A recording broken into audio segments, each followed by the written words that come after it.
Hello, and welcome back to another episode of Critical Reactions with your host, Bryan. We're going to wrap up today with a special selection, which is where one of you tell me exactly what it is I need to check out. Today's comes at us from Oystein. It's been a while since you listened to them, so it's time to go again. We're going to be checking out Lychgate, which I don't particularly remember what kind of music this is, so I guess it really has been a while. However, I'm getting some black metal vibes from it. Maybe death metal. The logo's legible, so yeah, probably not black metal. This is Progeny of the Singularity, which comes off of the Progeny of the Singularity album, which is perfect for this week, since the first video of every day, we're looking at title tracks, songs that share the name with the album they come from. It's just really nice coincidental timing. Let's dive into this and see what Lychgate is bringing to the table today. Ooh, super dissonant.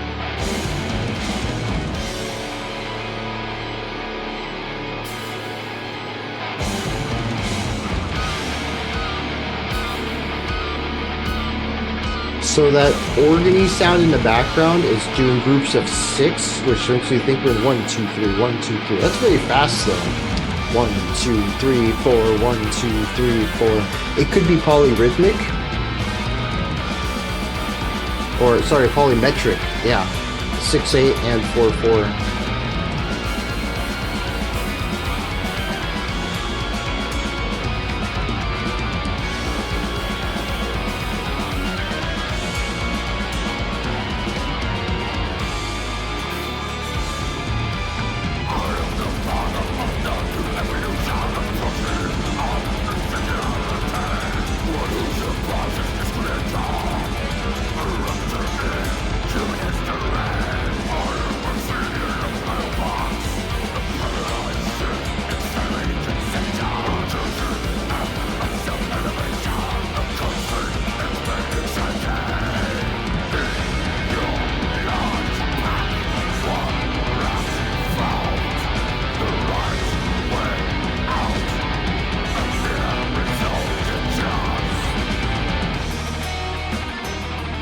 Ooh, that is slick.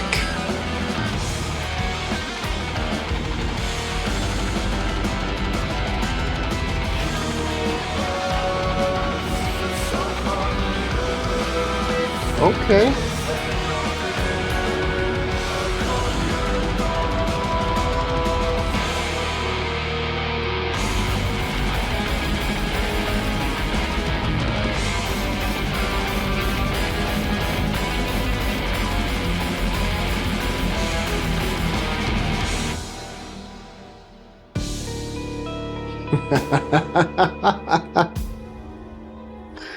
Oh, jeez.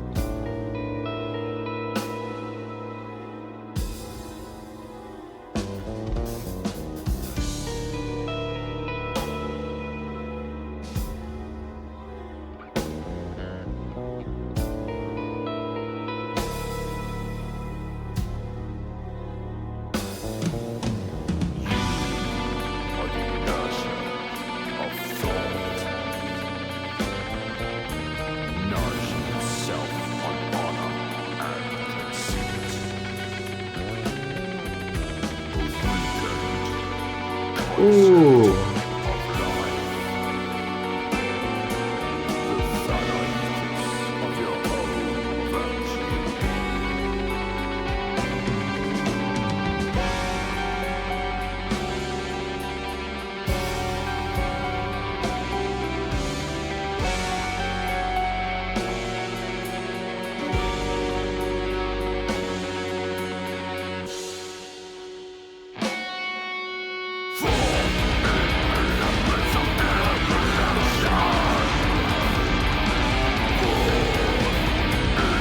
Some interesting drum work going on back there.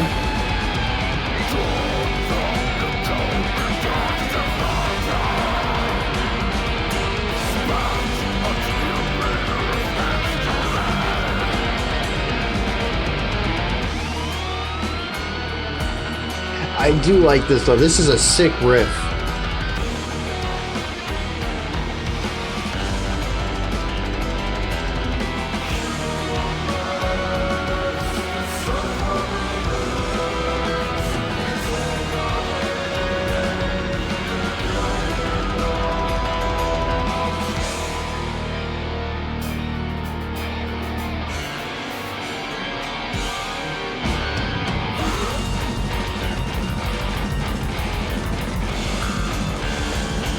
Ooh, that bass tone.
Okay.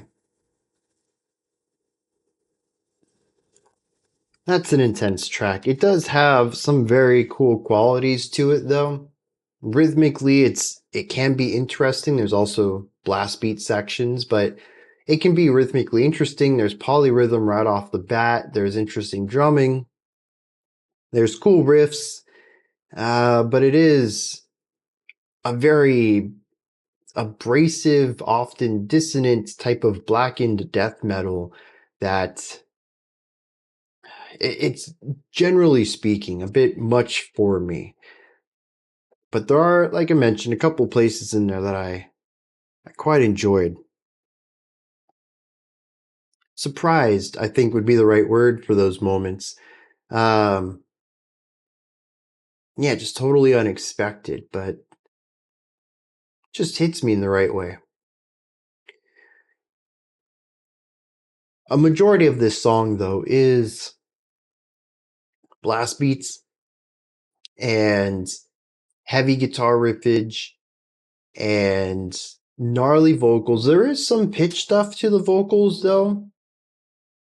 That's kind of interesting. Not usually in a melodic fashion.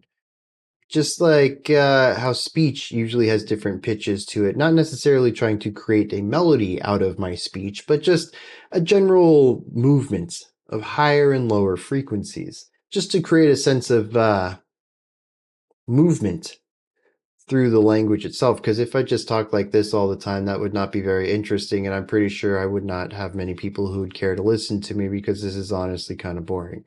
That's what most growls and harsh vocals sound like to me. Just completely monotone.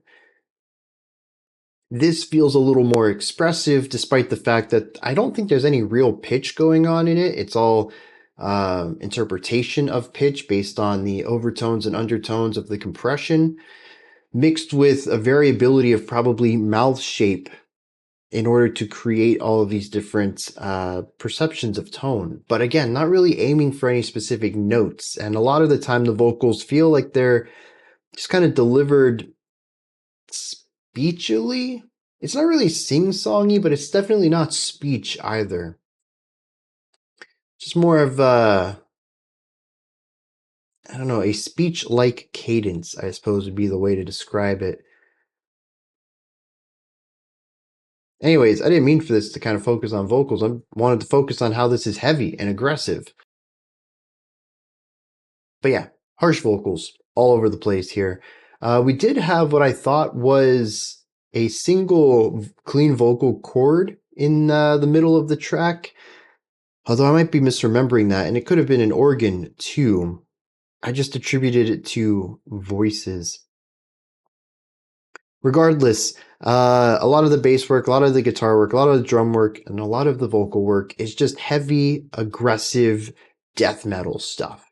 And generally bounced off of me. Just not a big fan of this hyper aggressive stuff, but it does create a very specific vibe when paired with the harmonic component. Usually metal has a sort of rule of cool feel to me, where it's aggressive, but neat, I suppose would be a word for it. Just something about the collection of notes that grabs you. It's usually very simple structures. You're usually looking at something pentatonic, which means 5 notes. It doesn't have a lot of character to it. Most keys or chords have 7, 8, and even more. 5 is a bit less defined in what the emotional resonance is, but it sounds cool because you can pretty much mix whatever you want because there's still so much room left to color the characteristics of the key. Um,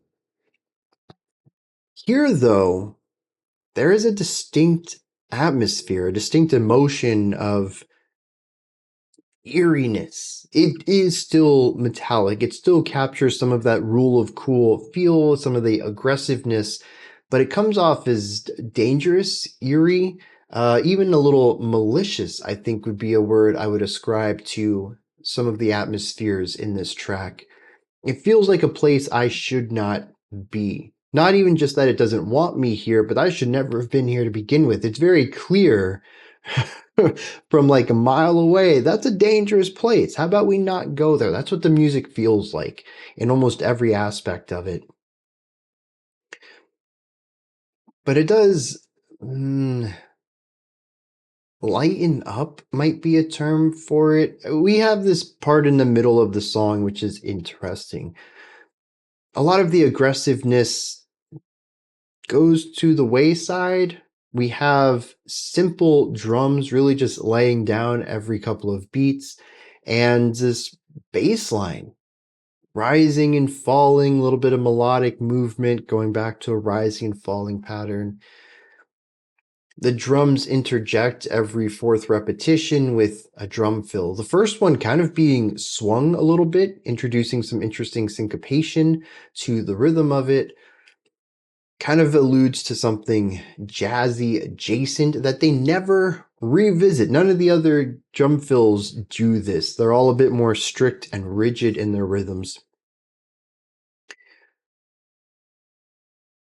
We eventually add in some guitar on top of this, very dissonant guitar, reminiscent of the beginning of the song and the hyper focus on tense harmonies.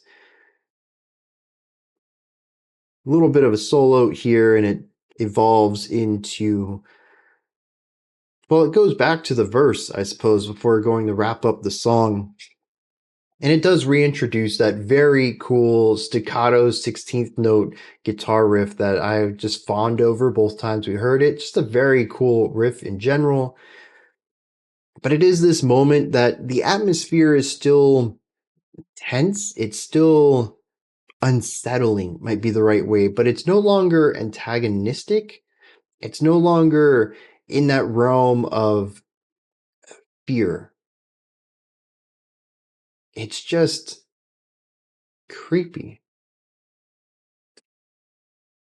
So we have a song that feels very much against me, and then a song that feels like it doesn't even pay attention to me, but I know this is still not a great place to be. And then it wraps up again with its attention put towards me and that aggression and eeriness brought back.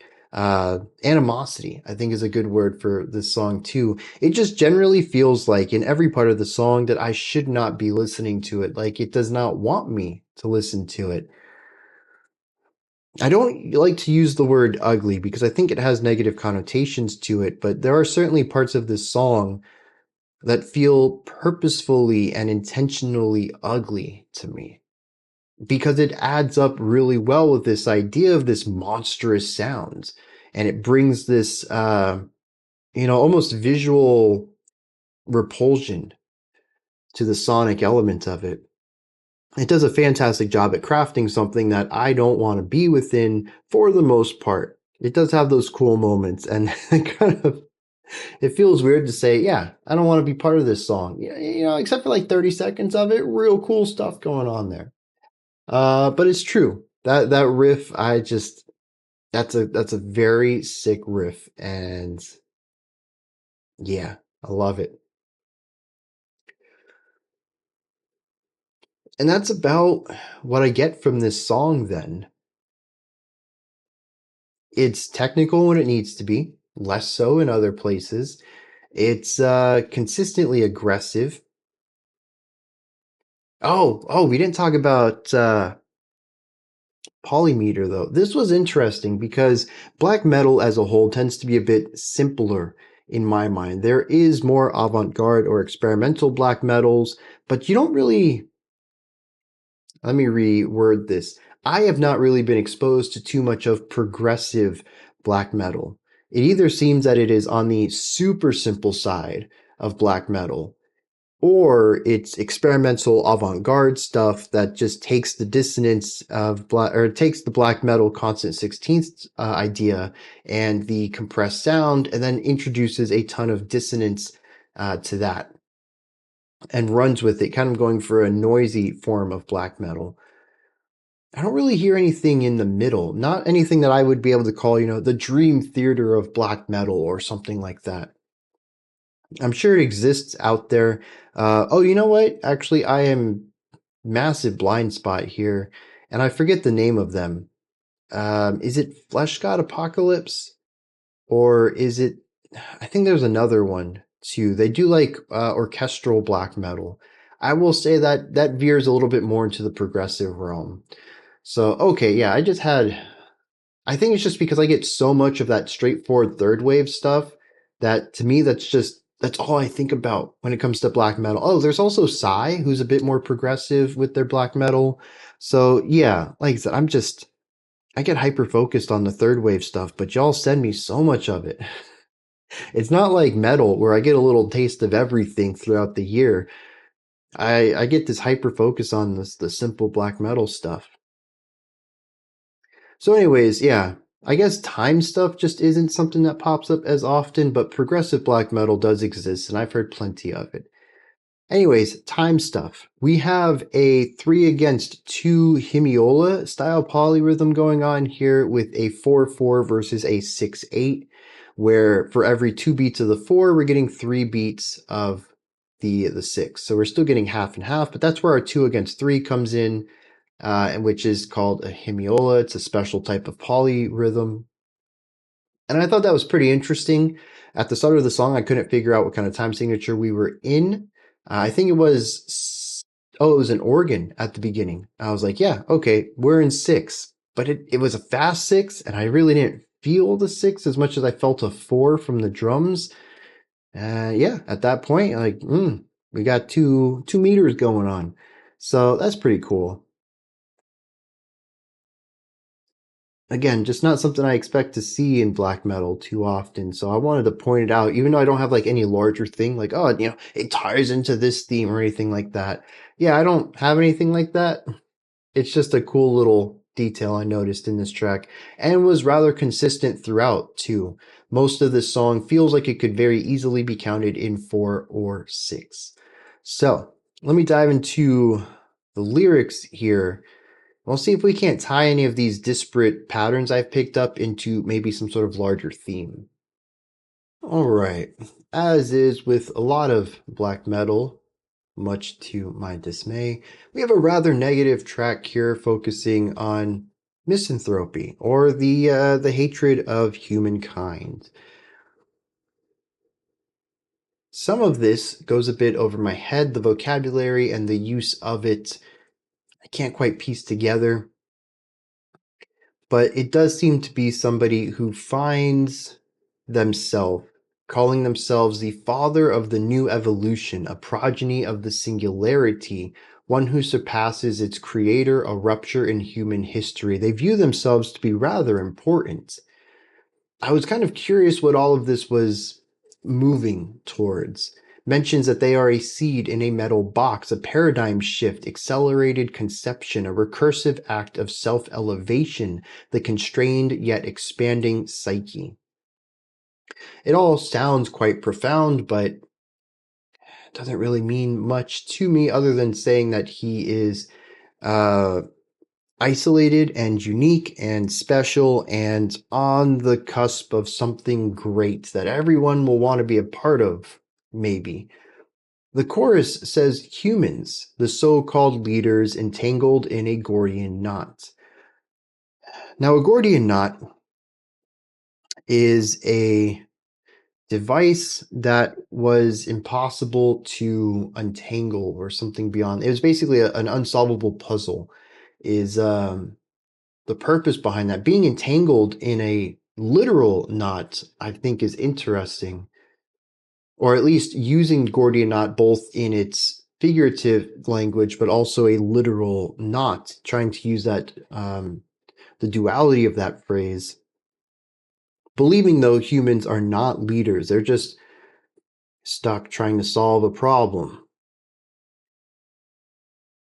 It says that humans are the inertia of thought nourishing on honor and conceit, a weakened concept of life, formed in labyrinths of evolution, torn from the code and dark stigmata and spat into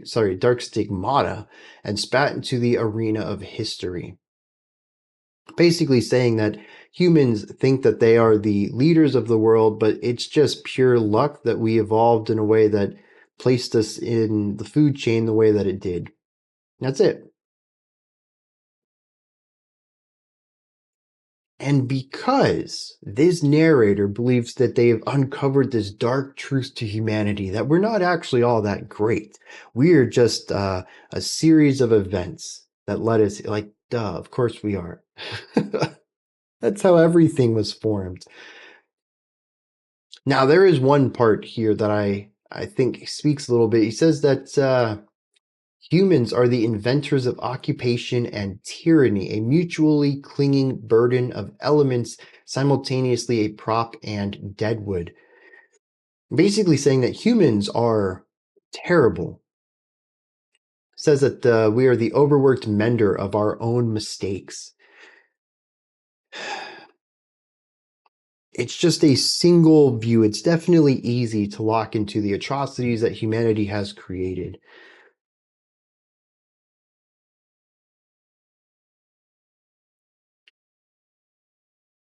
He wraps all of this up and says, "My exit from the world will now escape your scourge. I die as a star in collapse." So his grand scheme, him being the progeny of this new evolution, or sorry, the father of this new evolution, is death.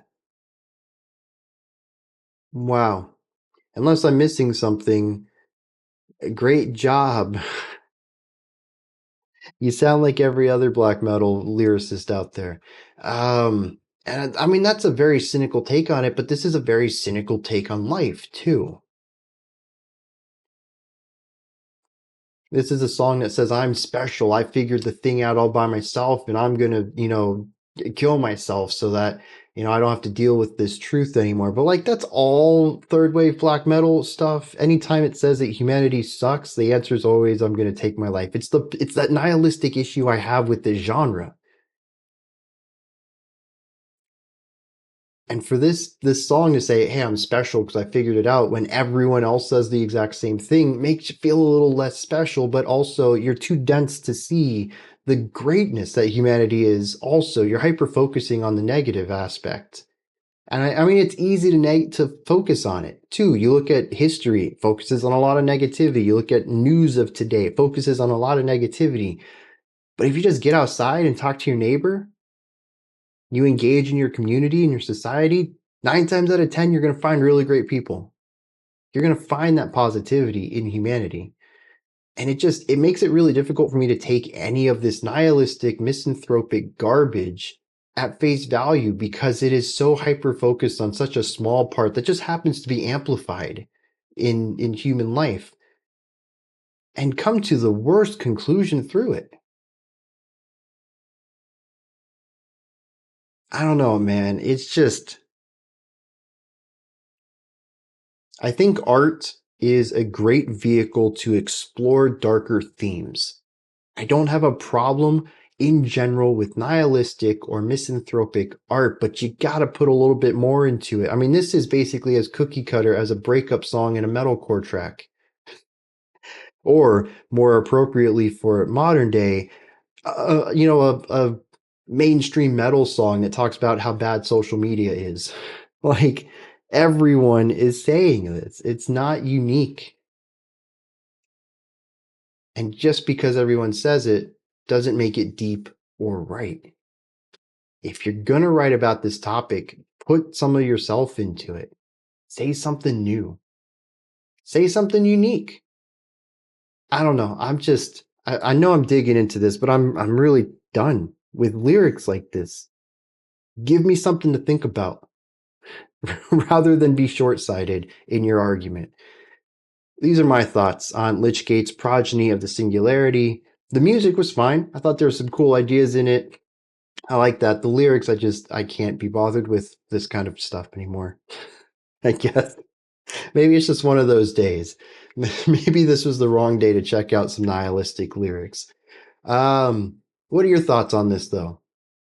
Did you enjoy this? Is there anything that stood out to you? Anything that you would like to add on to what I said or correct me on? Maybe if you have your own interpretation on the music or the lyrics, different opinion on it, please put all of that in the comment section, as well as any other thoughts you might have about it.